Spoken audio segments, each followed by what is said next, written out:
नमस्कार दोस्तों, आप सभी का इस वीडियो में स्वागत है। मेरा नाम है सक्षम शर्मा और आज इस वीडियो में हम third Anglo Maratha war discuss करेंगे। तो हमने पिछली वीडियो में देखा था कि कैसे सेकंड एंग्लो मराठा वॉर में ईस्ट इंडिया कंपनी ने मराठास को बुरी तरह हरा दिया था और अलग अलग मराठा चीफ्स के साथ सब्सिडरी अलायंस साइन कर दिए थे। अब उस समय के बाद ईस्ट इंडिया कंपनी की एक्टिविटीज़ में काफ़ी मेजर बदलाव आए और एक मेजर बदलाव ये आया कि जो चार्टर एक्ट ऑफ 1813 पास किया ब्रिटिश पार्लियामेंट ने, उसके अकॉर्डिंग ईस्ट इंडिया कंपनी की मोनोपोली को भारत में लगभग ख़त्म कर दिया गया। अब ईस्ट इंडिया कंपनी के पास इंडिया में सिर्फ टी की ट्रेड में मोनोपोली थी और बाकी सभी चीज़ों की ट्रेड में उन्हें बाकी ब्रिटिश मर्चेंट्स के साथ compete करना पड़ेगा। उसके अलावा कंपनी के पास अभी चाइना के साथ ट्रेड में मोनोपोली थी। तो मतलब जो मराठास के पास एरियाज मैंने बताया था आपको पहली एंग्लो मराठा वॉर की वीडियो में, तो मराठा के पास ओपियम प्रोड्यूसिंग एरिया था और opium east India company India में उगाती थी और चाइना में बेचती थी।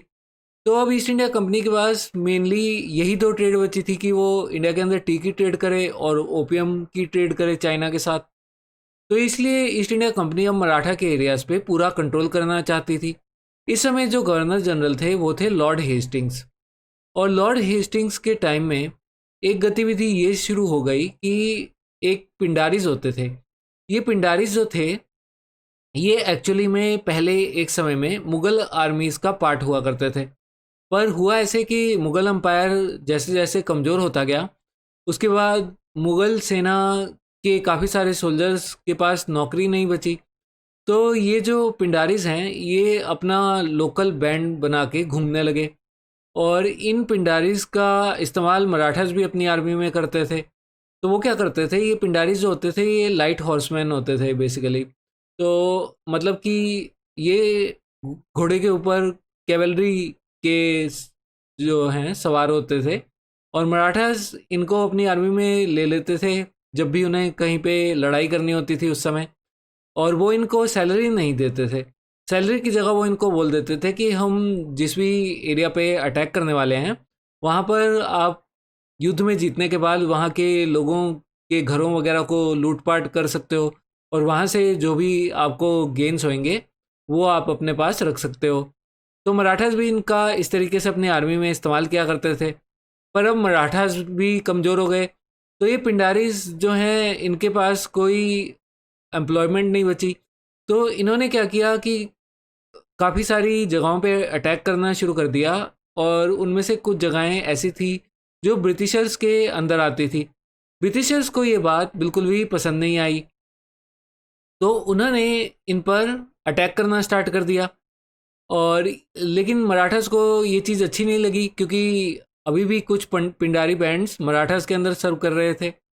तो ब्रिटिशर्स ने क्या किया कि जो पिंडारी के मेन लीडर्स थे आमिर खान और करीम खान, इनको तो उनके साथ उन्होंने एक संधि कर ली, इनको कुछ एरियाज दे दिए और कहा कि हमें तंग करना बंद कर दो। बाकी चिट्टू खान ब्रिटिशर्स से लड़ाई में हार गए और उसके बाद जंगलों में जाके छुप गए अपने गोरिल्ला बैंड्स के साथ। तो अब यहाँ पर जो मराठा लीडर थे बाजीराव टू, उन्होंने ट्रीटी ऑफ बसीन तो कर ली जिसके अकॉर्डिंग उन्होंने ब्रिटिशर्स के साथ एक तरीके का सब्सिडरी अलायंस साइन कर दिया था।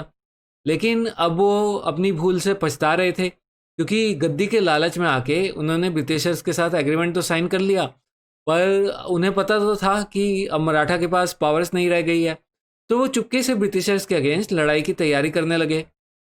और उसके अलावा बाकी जो मराठा सरदार थे वो भी बाजीराव टू की ट्रीटी से खुश नहीं थे, तो वो भी ब्रिटिशर्स के साथ लड़ने के लिए उतारू थे। तो इस समय जो लॉर्ड हेस्टिंग्स ने पिंडारिस के अगेंस्ट एक्शन लिए तो ये मराठास को पसंद नहीं आए। उसके बाद मराठा के जो सरदार जो आपस में इस टाइम तक लड़ते मरते रहे थे, अब उन्होंने फाइनली यूनाइट होना शुरू किया। हालांकि अब तक उनकी पावर बहुत ही कम हो चुकी थी क्योंकि सब पिछली एंग्लो मराठा वॉर में ब्रिटिशर से हार चुके थे, तो उनके पास जो सेना थी वो पहले की तरह नहीं रह गई थी। अब यहाँ पे बाजीराव ने ब्रिटिशर्स के अगेंस्ट अटैक किया और अपनी खोई हुई पावर को दोबारा गेन करने की कोशिश की। पेशवा ने ब्रिटिश रेजिडेंसी पर अटैक कर दिया पूना में। उसके साथ अन्ना साहिब नागपुर वालों ने अटैक किया नागपुर में, और होलकर ने भी वॉर की प्रिपरेशंस की। लेकिन यहाँ पर होलकर की जो पावर थी वो भी अब पहले की तरह नहीं रह गई थी, क्योंकि यहाँ पर जो था जसवंत राव होलकर की डेथ हो चुकी थी। उनके बाद जो उनकी मिस्ट्रेस थी तुलसीबाई, वो गद्दी पे बैठी, और वो वैसे इतनी ज़्यादा एफिशिएंट भी नहीं थी, और ऊपर से जो उनके अंदर मिनिस्टर्स थे उनको ये पसंद नहीं आया कि एक लेडी हमें लीड कर रही है, तो उन्होंने तुलसीबाई की हत्या करवा ली। उसके अलावा बाकी के जो मराठास थे उनके पास भी पावर में कटौती हो गई थी। उनकी जो पॉलिटिकल और एडमिनिस्ट्रेटिव कंडीशंस थी वो काफ़ी कंफ्यूज थी और इनएफिशिएंट थी इस समय तक। भोसले नागपुर वाले और सिंधिया ग्वालियर वाले भी अब तक काफ़ी कमज़ोर हो चुके थे। तो इस लड़ाई में मराठास की हार हुई, और यहाँ पर पेशवा को खिड़की पे हरा दिया गया, भोसले को हरा दिया गया सीताबुल्दी पे, और होलकर को महिदपुर में हरा दिया गया। इसके साथ ही इनके साथ एक्स्ट्रा ट्रीटीज साइन हुई। ट्रीटी ऑफ पूना साइन की गई पेशवा के साथ, Gwalior treaty of Gwalior sign की गई सिंधिया के साथ, और ट्रीटी ऑफ मंदसौर साइन की गई होलकर के साथ। तो इन 3 ट्रीटीज़ के साथ जो बची कुची पावर्स अब मराठास के अलग अलग सरदारों के पास और पेशवा के पास बची थी वो सारी समाप्त कर दी गई। पेशवा के पद को ही ख़त्म कर दिया गया, पेशवा को रिटायर कर दिया। पेशवा को भेज दिया गया रिटायर करके बिथुर में, जो कानपुर के पास पड़ता है, और इनको एक पेंशन दे दी गई 8 लाख रुपए की। और इसके 40 साल बाद, लगभग 40 साल बाद 1857 के रिवोल्ट में इन्हीं पेशवा बाजीराव टू के बेटे नाना साहिब की जब पेंशन बंद कर दी गई थी तो उन्होंने 1857 के विद्रोह में भाग लिया। तो ये था थर्ड एंग्लो मराठा वार। इसी के साथ भारत के अंदर एक जो मेजर पावर थी, ब्रिटिशर से जो मुकाबला करने वाली आखिरी पावर्स में से एक बची थी। इसके बाद बस सिख बचे नॉर्थर्न पार्ट में, और उनका मराठों जितना बड़ा साम्राज्य नहीं था।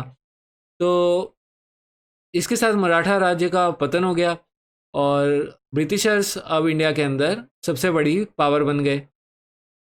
तो ये था थर्ड एंग्लो मराठा वार। उम्मीद है आपको ये वीडियो पसंद आया होगा, और अगर आपको ये वीडियो अच्छा लगा है तो लाइक और सब्सक्राइब करना मत भूलिएगा। धन्यवाद।